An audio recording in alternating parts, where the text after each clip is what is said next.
No dia 31 de março de 1964, Goulart estava na sucursal do jornal Estado de São Paulo, no Rio, quando recebeu a notícia do golpe. Neste mesmo dia, entrou em contato com os companheiros do Centro Popular de Cultura, CPC, que, juntamente com a direção da UNE, convocaram os artistas e intelectuais para encontrarem um modo de resistir. O auditório estava repleto de estudantes, artistas e intelectuais de esquerda. Subiram ao palco 3 representantes do Comando Geral dos Trabalhadores Intelectuais, que traziam informações importantes. Em nome deles, falou Nelson Werneck Sodré, afirmando que não ia haver golpe, uma vez que o general Mourão Filho estava isolado. Garantiu que o presidente João Goulart contava com o apoio das 3 Forças Armadas. Em pouco tempo, tiros eram disparados contra a entrada da UNE. Segundo instruções, Ferreira Goulart e sua companheira Tereza Aragão foram dormir em casa aquela noite para retornar no dia seguinte. Pela manhã, militares rebeldes haviam tomado o forte de Copacabana. A Praça Cinelândia estava ocupada com tanques de guerra e soldados com farda de campanha. Um grupo, armado com pistolas e coquetéis Molotov, atacava a sede da UNE. Na noite daquele dia, realizou-se uma reunião com Marcos Jaimovich, assistente do PCB junto ao CPC. O golpe estava consumado. Ferreira Goulart pede então a Marcos que comunique à direção do PCB que, a partir daquele momento, considerava-se membro do partido, pois com o fim do CPC, o que lhe restava era a luta clandestina contra a ditadura que nascia.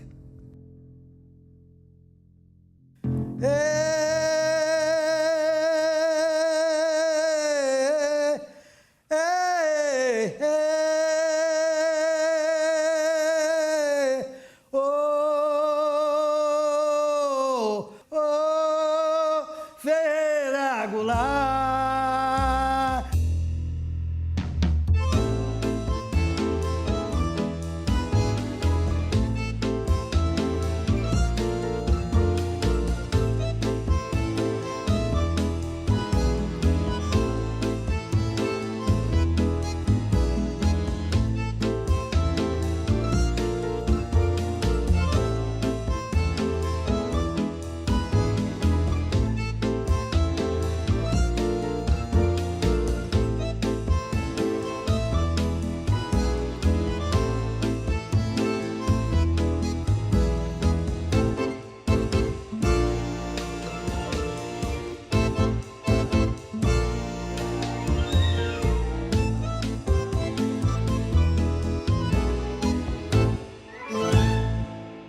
O fato do CPC ter sido destruído e ter acabado junto com a UNE não nos separou, quer dizer, nós continuamos a nos encontrar. Éramos todos do Partido Comunista à época, né? E nós fomos nos reagrupando, nos juntando, tentando ver de que maneira nós poderíamos, enfim, dar uma resposta à situação política no Brasil, de que maneira nós podemos continuar o trabalho que havia se iniciado com os CPCs, né? A gente fazia aqueles pequenos comícios no centro da cidade, em Madureira, não sei o quê, em favela e tal. Então, desse dia, era na Praia do Pinto. Tinha lá uma pracinha, um largo no centro da favela. Então, Vianinha vestido com um chapéu de Tio Sam, o João das Neves vestido de operário com uma chave inglesa na mão, no macacão, para fazer o show comício, que é denunciar o imperialismo e pedir a reforma agrária, aquelas coisas. A verdade é que quando os Vianinhos e tal ficaram lá e tal, no centro da praça, os homens e as mulheres foram todos embora. Só ficaram as crianças para ouvir eles denunciarem o imperialismo. Aí eu saí de lá, chamei o Vianinha e falei, ó, eu quero uma reunião para discutir isso, nego. Nós fomos no sindicato dos metalúrgicos, só ficou a diretoria. Nós somos do sindicato dos bancários, só ficou a diretoria. Só os comunistas, nós vamos ficar pregando comunismo para os comunistas? Aí... Maravilha. Claro, que era a ideia que estava na cabeça de todos nós, mas de repente a coisa ficou evidente. A esquerda se organiza para resistir ao golpe, movida a boemia e humor. Nelson Rodrigues, em tom de provocação, vai chamá-la de esquerda festiva. Nós não éramos, vamos dizer, profissionais políticos profissionais, nós tínhamos consciência política e tínhamos consciência de que tínhamos que lutar contra aquele regime que tinha se instaurado no país. Mas nenhum de nós queria ser herói ou sacrificar a sua vida gratuitamente por bravata, quer dizer, muito menos eu, né? Nós íamos para o Luna, nós íamos para a Fiorentina tomar o nosso chopp. O Jangadeiro, um tempo também. O Zé Cartola foi uma casa, né, noturna, foi uma pensão. A ideia era ser uma pensão onde nós pudéssemos confortavelmente ouvir os sambas do Cartola e comer a comida da Zica. Na verdade, o Zé Cartola é responsável pela opinião, inclusive. Porque o pessoal da opinião, o pessoal da Uni, passou aí no Zé Cartola. O Grupo Opinião não é mais o sectarismo do CPC. Eu falei, você tem que fazer teatro político, antes de ser político tem que ser teatro. Você tem que fazer poesia política, antes de ser política tem que ser poesia. Tem que ter qualidade. O núcleo da Opinião foi formado por 8 pessoas. O Ferreira Goulart, a mulher dele, a Tereza Aragão, Vieninha, Paulo Pontes, Armandinho Costa, o Denódio Oliveira, a Pitim Plá, essa Argentina e eu. Então nós resolvemos tentar continuar com a atividade teatral, que a maioria das pessoas eram pessoas de teatro, né? O Vieninha propôs que se fizesse um show a partir do disco da Nara Leão, que se chamava Opinião. A Nara tinha se ligado nesse período com o pessoal, com o Zequete, João do Vale, o pessoal do Zé Cartola e tal. E uma música do Zequete se chamava Opinião. A polícia subiu o morro a mando da prefeitura para tirar o pessoal do morro naquela região onde ele morava. E ele fez essa música. Né? Daqui do morro eu não saio não. Pode me bater, pode me prender, pode me bater, pode até deixar-me sem comer, que eu não mudo de opinião. Aqui do morro eu não saio não. O espetáculo pode se chamar Opinião e nós vamos botar um favelado, que é o Zequete, um sertanejo, que é o João do Vale, e uma moça de classe média, que é a Nara. A primeira manifestação artística, teatral e artística contra a ditadura, né? Estreou em dezembro de 64, na época em que a ditadura ainda tentava se fantasiar de democrata, né? Então foi possível estrear esse show. Quem indicou o meu nome ao grupo Opinião, ao teatro, ao Boal e aos autores, foi Nara Leão. A Nara, que era a cantora do espetáculo. Ela foi à Bahia, fazendo uma turnê pelo Nordeste, sei lá, e nós tínhamos feito um espetáculo chamado Nova Bossa Velha, Velha Bossa Nova. E a Nara soube por alguém e falou, quero conhecê-los. Nara foi embora, isso passou, eu fiquei presa em matemática, para variar, segunda época, fui para Santo Amaro estudar com minha irmã professora. E eu cheguei na casa da minha irmã e o telefone tocou e eu atendi. Falei assim, Betânia, eu falei, quem fala? Nilda Spencer. Nilda Spencer era a diretora da Escola de Teatro da Bahia. Falei, então tá, desliguei, trote, lógico, né? 3 vezes seguidas, Betânia, Nilda Spencer me atende, eu desligava. Na 4ª, minha irmã falou, Betânia, isso não tá certo, tem alguma coisa. Atendeu. Minha irmã Mabel atendeu e a Nilda falou, pelo amor de Deus, Mabel, sou eu, Nilda Spencer, preciso falar com Betânia, porque o Teatro Opinião quer que ela vá para o Rio amanhã substituir Nara. Mabel voltou a ligar para a Nilda, né, que falou, olha, eu vou saber de meu pai, o que é que eu faço? E falou, olha, Nilda, o Caetano chegou. E Caetano conhecia a Nilda. Aí Caetano falou, não, Betânia, é verdade, e vamos agora para Salvador, que você viaja amanhã.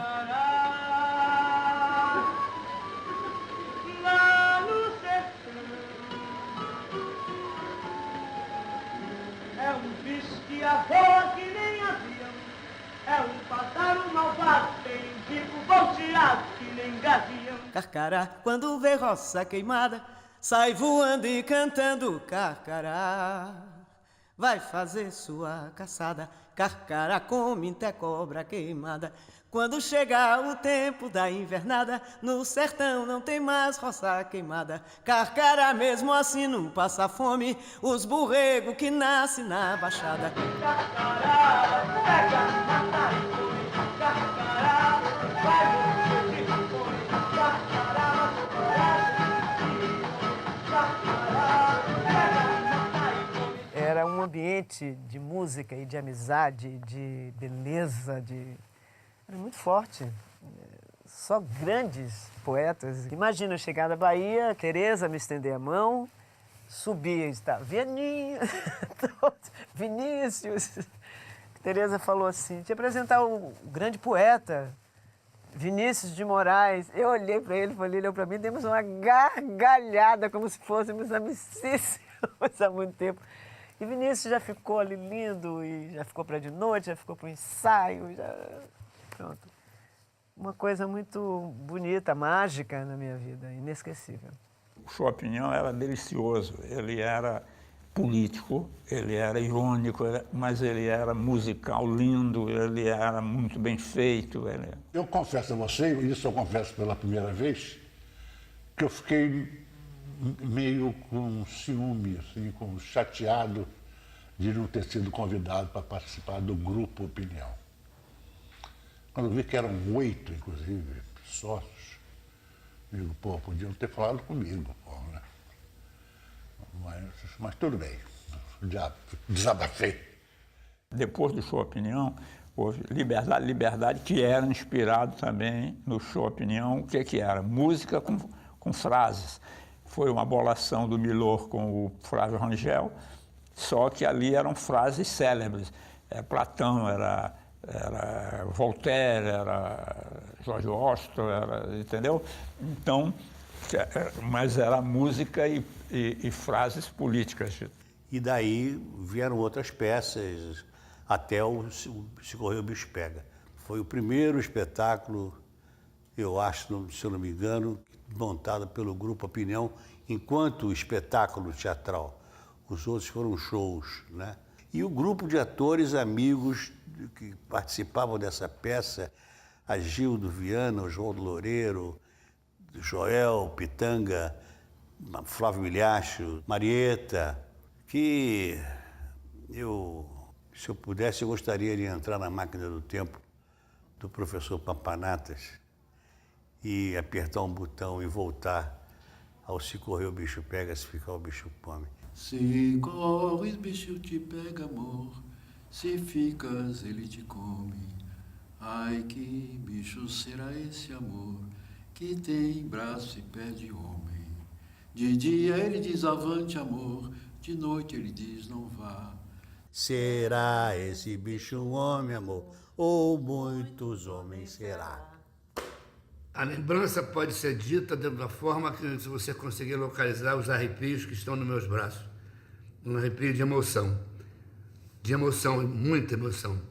Foi um dos melhores momentos da minha vida profissional, artística, pessoal. Agora te cubro de flor e de licor, pelas bênçãos da Virgem, Dominus Biscum, Revertéria de Locuntum, Padre Cícero, Inhã Jansen, São Jorge e seus cavalos vão puxar teu caixão entre as nuvens do céu nas alturas. Adeus, terra afinada, mãe das mães, desterro e sepultura. É o Nordeste que aqui canta chorando, no galope que o vento vai levando. A censura analisava esse texto, proibia o texto simplesmente, ou sugeria cortes no texto, e depois, nas vésperas do espetáculo estrear, ia um censor lá para ver o espetáculo, né? E aí eles podiam censurar o espetáculo e o espetáculo era proibido. E em 69, 70, já havia toda a situação do ato institucional número 5, o Goulart e o Denoir já haviam sido presos por 3 meses, a situação do Goulart estava muito... começou a ficar muito difícil, começou a ser muito perseguido, enfim. Pouco depois ele teve que se exilar. 1968, anos de chumbo, quando Goulart é preso no Brasil e escolhe levar para a prisão o livro de Cervantes, Dom Quixote. O capitão Guimarães, que o havia prendido, perguntou pela sua arma. E ele, como Cervantes, apresentou uma caneta. a única arma do poeta. Naquele ato institucional, eles baixaram o ato e prenderam gente no Brasil inteiro, em tudo quanto é canto, por toda e qualquer razão. Todo mundo que se opunha ao regime e que tinha, de alguma maneira, manifestado sua oposição ao regime, foi preso. Foi a época que foi preso Caetano, foi preso Gilberto Gil, foi preso intelectuais, jornalistas e tal. O prisioneiro. Ouço as árvores lá fora, sob as nuvens. Ouço vozes, risos. Uma porta que bate. É de tarde, com seus claros barulhos. Como há 20 anos em São Luís, como há 20 dias em Ipanema. Como amanhã, um homem livre em sua casa. X3, Polícia do Exército, Vila Militar, Rio, 2 de janeiro de 1969.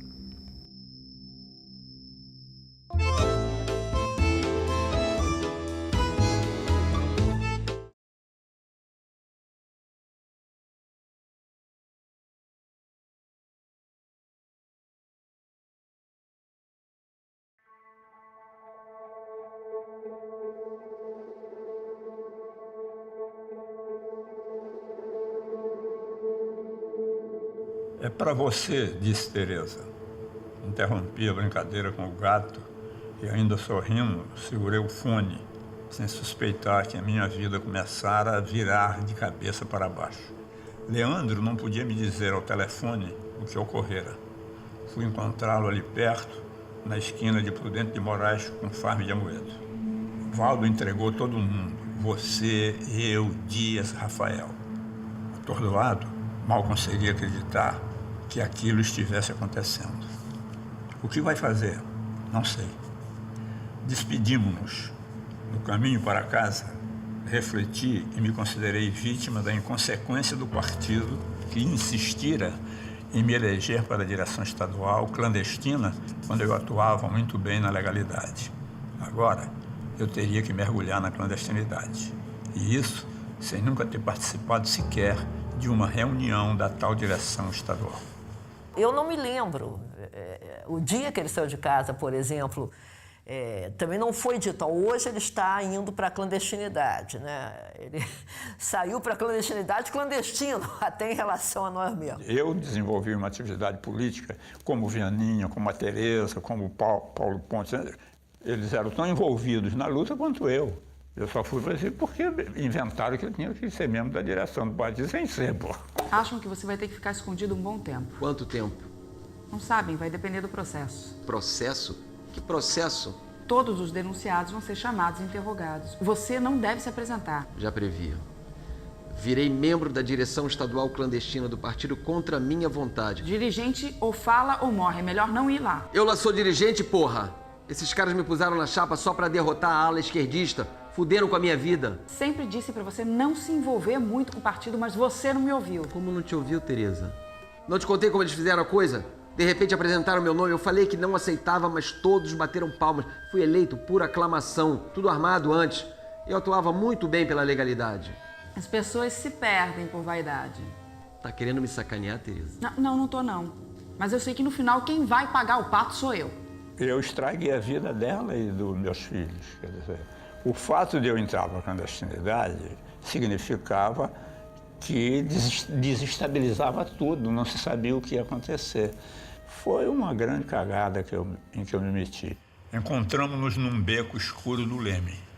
Teresa em estado de choque. Me conta primeiro como foi a coisa lá em casa. Luciana atendeu a porta e eles entraram apontando as armas para ela. Queriam saber de você. Ela disse que você não estava em casa. Ouvi aquelas vozes estranhas na sala e fui até lá. Um deles avançou para mim, ameaçando-me com um revólver. Indagou onde você estava. Eu respondi que não sabia, que você não aparecia, tinha 2 semanas. Fizeram mais algumas perguntas e me levaram para um carro que estava parado em frente ao edifício. Aí o tenente falou com alguém pelo rádio, enquanto dava uma volta comigo pelo quarteirão. Depois me soltaram. Assim, à toa? Esse oficial, que parecia comandar a coisa, informou pelo rádio que você era jornalista, que eu tinha dito isso a ele. Ele pensava que eu fosse o quê? Perguntou se você tinha sido líder camponês.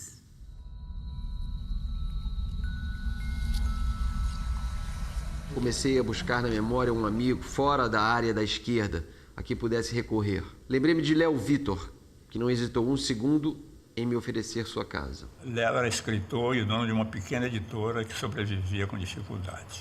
Desquitado, morava num apartamento do Jardim Botânico em companhia de uma velha empregada que o acompanhava há muitos anos, a Mercedes. Antes de minha chegada, ele a chamou à parte e lhe disse que a pessoa que ia ficar ali com eles era um foragido político e que, por essa razão, ninguém podia saber de sua presença na casa. Nem o Jorge, teu filho. É uma questão de vida ou morte. Se a polícia descobrir, o cara vai ser torturado, morto, e você e eu vamos em cana. Mas para você vai ser pior, porque vai ficar com a consciência doendo, entendeu? Eu passava o dia inteiro trancado no escritório, onde Léo mandou colocar uma cama de solteiro. Lia, escrevia anotações num diário que iniciei ali e às vezes desenhava. Meu passeio mais longo era até o banheiro, a primeira porta do corredor. De 15 em 15 dias eu me encontrava com Teresa, longe dali. Era sempre à noite, quando cessava o movimento da rua. Ela não sabia onde eu estava escondido. As coisas pareciam caminhar com relativa tranquilidade quando Léo adoeceu gravemente. Certo dia, inadvertidamente, abri a porta do seu quarto e levei um susto. Na cabeceira da cama havia um verdadeiro equipamento hospitalar, com máscara de respiração, tubos e grandes cilindros de oxigênio. Por isso, quando Mercedes me disse que ele se resfriara e mal conseguia respirar, entendia que minha permanência ali estava ameaçada. No dia seguinte, vi com surpresa entrar no meu esconderijo o médico de Léo e meu amigo, que morava naquele mesmo edifício, um andar acima. Você deve estar surpreso, disse-me ele sorrindo. Realmente estou, mas eu sei da sua presença aqui há mais de 6 meses. O quê? Praticamente 1 mês depois que eu vim para cá? Ele riu gozador. As empregadas não guardam segredos de seus patrões. Nós combinamos que o Goulart ficasse lá porque ali ninguém ia suspeitar. Era um apartamento na rua Pompeu Loureiro. Ele ficava na casa toda. Quando vinha alguém de fora, que ele ficava no quarto. Séries, preocupada em me alegrar, prometeu me preparar uma feijoada para o domingo seguinte. Meus olhos brilharam. Quanto tempo faz que não come uma feijoada, Goulart? Quase 1 ano. Pelo menos desde que caí na clandestinidade. Vivi o resto da semana em função dela. Cheguei até a sonhar com torresmo e farofa. Eu tinha uma empregada, Maria Gorda, que adorava o Goulart, foi fazer tudo do jeito dele, quando apareceu uma amiga nossa, também jornalista, Antonieta Santos, e falou assim, desculpa eu pintar sem avisar, mas eu cheguei aqui para passar o dia com o Chiquinho era o filho dela que gritava a beça, e um amigo e um primo, o Alexandre, filho da irmã dela. Antonieta viera com os filhos pequenos que começaram a correr pela casa. Levantei-me e fechei a porta do quarto, poucos segundos antes de um deles entrar aos pulos pelo corredor. Como a porta não tinha chave, encostei-me nela com uma cadeira e me sentei lá. O menino começou a bater na porta. Séries veio atrás dele. Quero entrar aqui, disse o menino. Aí não pode, meu filho. Não pode por quê? Tem bicho? Tem. Aí tem bicho-papão. Quero ver o bicho-papão. A muito custo, Séries conseguiu arrastar o menino para fora do corredor. Enquanto eu, decepcionado, percebia que meu prometido domingo de alegria dançara. Àquela altura, havia tomado algumas providências para não ser facilmente reconhecido. Tratei de apagar os traços mais acentuados do meu rosto, pouco comum. Deixei crescer um bigode para encobrir o desenho marcado da boca, raspei os pelos que emendavam as sobrancelhas, outro traço característico de minha fisionomia. Pensei em raspar a cabeça, mas, considerando que com isso chamaria a atenção, limitei-me a debastar a cabeleira. Quando saía na rua, usava uns óculos escuros que abandonei, pois, segundo Teresa, eu ficava com olhos de besouro. E pior, a figura mesma do clandestino. Parece disfarce de português, brincou ela. Goulart recebe convite para cursar 6 meses no Instituto Marxista-Leninista de Moscou, mais conhecido como Escola do Partido. Renato Guimarães, ligado à direção do PC, me sondou sobre a possibilidade de eu ir fazer um curso na União Soviética, com a duração de 6 meses. Eu propus a ele que ele fosse fazer um curso na União Soviética para se livrar do risco de ser preso, né? Minha primeira reação foi contrária, como a de Teresa, que temia ficar sozinha com os filhos durante tanto tempo. A hipótese de irmos todos juntos estava descartada. Logo reconsiderei. De fato, já não aguentava a condição de clandestino, vivendo sempre enfurnado e em sobressalto. Já me convencera de que era praticamente impossível permanecer num lugar por muito tempo sem que o sigilo fosse rompido, a não ser que me decidisse pela clandestinidade profunda, igual àquela em que viviam Prestes e Giocondo. Não estava disposto a isso. Eu me lembro bem de uma noite em que foi marcado um encontro entre nós dois, numa rua escura, era de noite, né? De Botafogo, eu acho. Né? A gente morava em Ipanema todo esse tempo. Né? E aí, o que eu me lembro... Isso foi uma despedida. Na verdade, foi quando ele estava provavelmente bem próximo de sair do Brasil. Mas isso também, por razões de segurança, era mantido, era sigiloso, inclusive em relação a mim. Eu não sabia que ele estava para sair. É muito louco, porque eu estava me despedindo, mas eu não sabia que eu estava me despedindo. Quando faltavam 2 dias para a partida, transferi-me para outro apartamento, a fim de apagar o rastro que minha permanência na Rua Tondeleiros talvez houvesse deixado. O Goulart ficou escondido lá em casa um tempo. Então daí que a gente ficou muito amigo, né? Porque ele ficava escondido, era férias, não tinha criança em casa, ele ficava no quarto dos meninos. Quando ele foi para a Rússia. Foi o mês anterior da saída. Estavam providenciando passaporte, essas coisas. No dia seguinte à minha chegada, ocorreu no apartamento de meus novos anfitriões, Vera e Zelito, o encontro do sociólogo Fernando Henrique Cardoso, recém-chegado da Europa, com um grupo de cinema novo.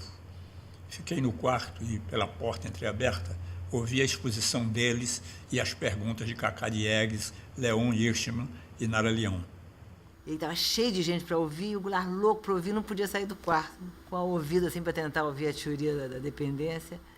Eram todos meus amigos e nunca souberam que eu estava ali naquela manhã de sábado, atrás da porta, ouvindo-os e louco para abraçá-los.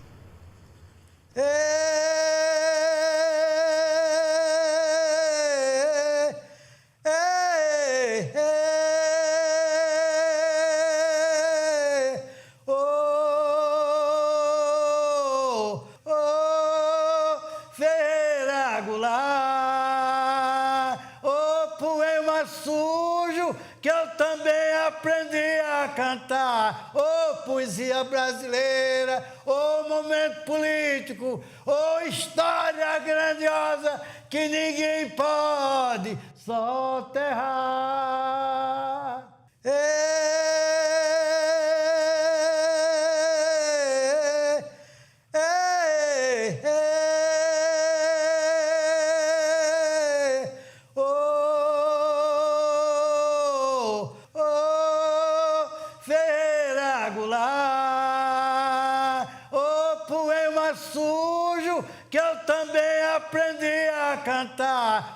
Poesia brasileira, ô momento político, ô história grandiosa que ninguém pode soterrar.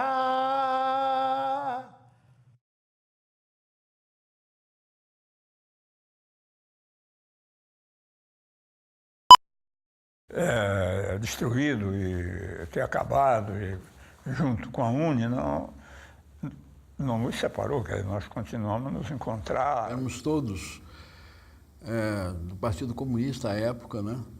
E nós fomos nos reagrupando, nos juntando, tentando ver de que maneira nós poderíamos, enfim, dar uma resposta à situação política no Brasil, de que maneira nós poderíamos continuar o trabalho que havia se iniciado com os CPCs, né? A gente fazia aqueles pequenos comícios no centro da cidade, em Madureira, não sei o quê, em favela e tal. Então, nesse dia, era na Praia do Pinto. Tinha lá uma pracinha, um largo no centro da favela. Então, vinha Aninha vestido com um chapéu do tio Sam, o João das Neves.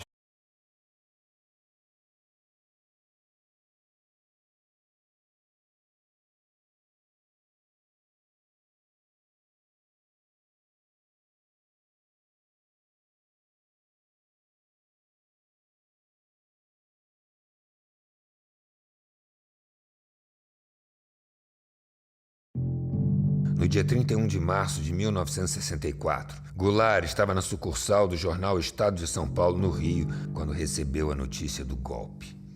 Neste mesmo dia, entrou em contato com os companheiros do Centro Popular de Cultura, CPC, que, juntamente com a direção da UNE, convocaram os artistas e intelectuais para encontrarem um modo de resistir. O auditório estava repleto de estudantes, artistas e intelectuais de esquerda. Subiram ao palco Marcos Jaimovich, assistente do PCB junto ao CPC. O golpe estava consumado. Ferreira Goulart pede então a Marcos que comunique à direção do PCB que, a partir daquele momento, considerava-se membro do partido, pois com o fim do CPC, o que lhe restava era a luta clandestina contra a ditadura que nascia.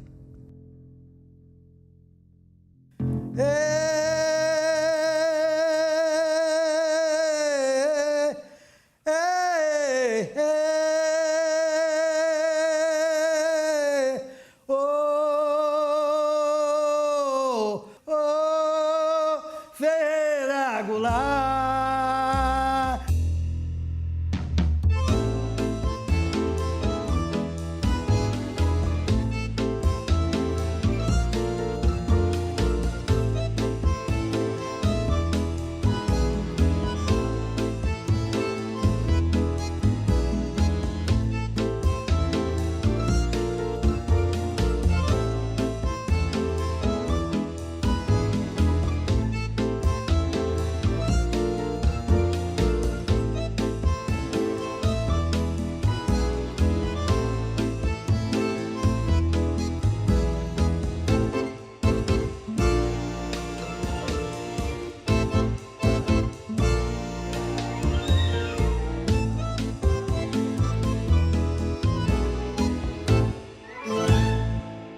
O fato do CPC ter sido representantes do Comando Geral dos Trabalhadores Intelectuais que traziam informações importantes.